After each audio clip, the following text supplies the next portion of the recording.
What's up, everybody? It's your boy. Excuse me. Senpai JD and a taco, aka Taco Lights for Me. Back here to bring you a brand new video. Today we're going to be reviewing, drumroll please, episode 6 of Goosebumps, Night of the Living Dummy. So what can I say about this episode? Watched it 12 o'clock when it came out on Saturday, on Thursday. Well, technically it's Friday, but you know. It was so good. I like the fact that it went back in time to show how Slappy, in this universe at least, is brought. Takes place in the beginning of the movie or episode. It goes back to 1925, which I presume it's New York. That the great grandfather of Harold Biddle, or no, great grandfather of Harold Biddle. No, great grandfather. So it's two. Or great grandfather, yeah, great grandfather of Harold Biddle. My bad. The great grandfather of Harold Biddle is the one who got Slappy originally in a store, and found the words Kari Adona Manu or Loma Manu Carano. Which I love the fact that they kept that. To bring him to life. Slappy's as normal as he was ever. Mean, funny. I think the best thing when when he's doing his jokes and he says this guy, when he's telling his act stinks and people start laughing. We also get to see one of other Slappy's powers, but now it's not just Slappy's power, it's actual spell. It's later revealed that, I guess, through the years, after so many years, Slappy has either found other spells in the Korea thing line, and one of the spells what I saw is he sticks his hand out and it does turns people into dummies, basically. It freezes them and turns them into dummies. Which we know later on that Harold Biddle uses on his mom and dad after they tried to destroy Slappy by throwing him in the fire, which doesn't work out.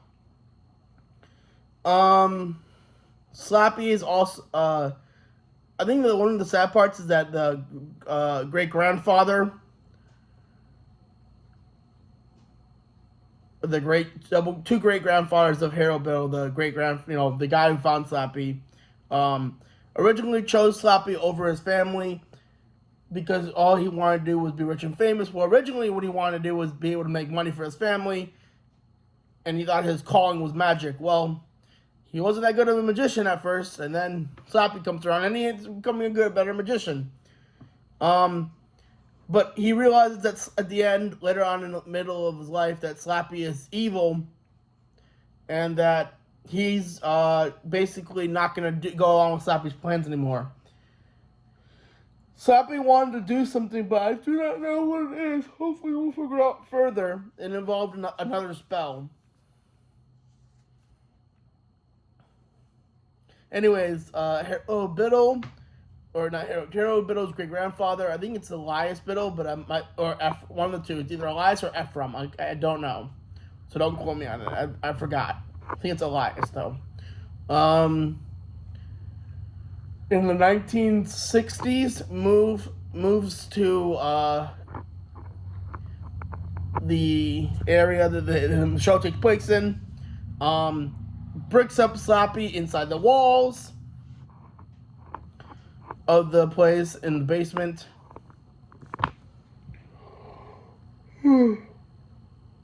Sorry. Bricks up Slappy inside the walls. And, where's that at in this shit? Yeah, bricks up Slappy inside the walls and says, no one's ever gonna fuck with you again, no one's gonna find you, and you'll be trapped in there forever. And then then Slappy's last words to him is, oh, someone will find me.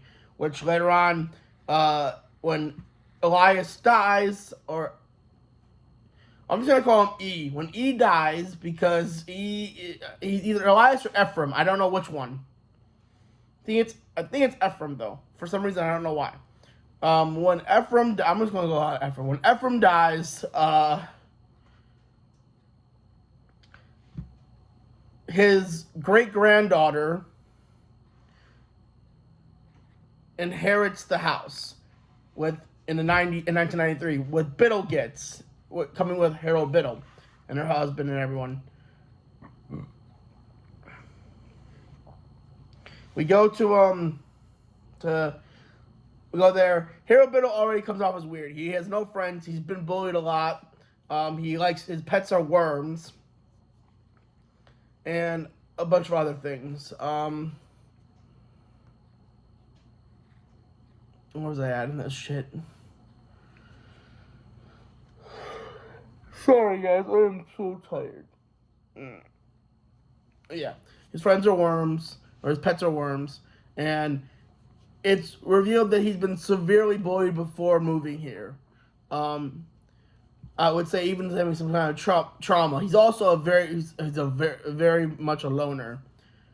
His dad gets him the camera that we see later on. The masks are already at the school or at the house. So I don't know if they were haunted later or after.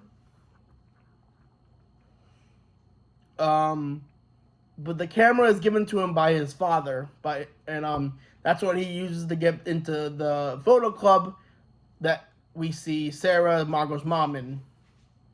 And also Nora's in. Well, Slappy, he brings Slappy to school one day to do like a talent thing in drama class, which he does pretty well at. At first he stinks, and then Slappy takes over and makes everybody laugh. And then from there, Slappy, they're in the photo room, where Slappy and him are arguing, and Nora ends up walking in and sees Slappy talking to Biddle, without, obviously Biddle moving him or anything. And she freaks out, tells Sarah what she saw. Sarah doesn't quite believe her. And then Biddle, it moves on that Sarah had told Biddle secrets about the other people in the friends group, of her friends group. And at the big talent show one night, Harold, or the talent show at school, again, Harold then reveals everybody's fucking secrets. Technically Slappy does, but Harold goes along with it. Reveals everyone's secrets to everyone's secrets. One girl is like supposedly is a virgin. One girl is not a virgin. I forgot what the quarterback secret was, but I think he was like he's just stupid or some shit. I don't remember. Nora's Nora something. I forgot what that was, but Nora's the virgin one. That was the one. Yeah, Nora's the virgin. That was it. So that was where the kids come up and listen. It's not Biddle's fault. He's being controlled by Slappy, which I would say in some levels he is, and some levels he isn't, because Slappy, as we can tell, is warping people's minds, saying that in thinking that they need him, which 9 times out of 10 they don't. I don't even know if Slappy views people as slaves in this one. Which we've only watched the first episode, so we don't know. But hopefully we'll get further. We might see Slappy call someone a slave, which I actually would like to see. But that being said, then Harold, the kids, and leads up to the night that Harold dies at, which the actual intention of the people was to grab Slappy, get rid of him, get away from Harold, and then try to help Harold. The problem is, when they were at the door after they have caught Slappy, right? They're trying to help Harold. And they're knocking on the door to let Harold let him in, and he tells them to let him go. Well, I guess either the force of them knocking on the door when he tries to let him go, or he trips. Either he trips, or it was the force of them knocking on the door, makes him fall down, lose the candle, and that's what sets the fire. Now, Harold Biddle yells at the kids later on after he's telling the story that your parents bullied him and bullied him and bullied him. But I don't see an influence of bullying. All I saw was them trying to reach out. Well, sorry, I don't see Sarah's influence of bullying or Nora's. I see the other ones maybe a little bit. I see Sarah actively trying to be a friend to them. But then again, with someone as damaged as Biddle was, probably from the previous bullying that he experienced, maybe even just the smallest of heckling could be seen as bullying to him. That being said, that was Heaven Dummy 1. The only scene that I particularly most liked or that I liked the ending was, I liked the ending for 2 because because the kids are all been sitting around the entire episode listening to Mr. Brat telling him the story, and they just finally clicked in their heads, Mr. Brat, how do you know all this? And then Mr. Brat says, well, that's because I'm not Mr. Brat. And then the fire thing just reveals us, I'm Harold Biddle. And everyone screams, and that was the end of the episode, which I absolutely love. It was the big reveal, even though us the audience already knew that. But for them, it was the big reveal, and it was so great. Excuse me. So that's it for this. I have to give this episode a rating. I'll give it a 9 out of 10. It personally was really good, and as it was saying, this series is definitely growing as it goes. I'll hope the next episode, which I believe is Give Yourself, I do not remember, is as good as this episode. That being said, thank you all for watching. I want to, for a second, just say, according to my analytics, only 62.3% of you are subscribed to watch me.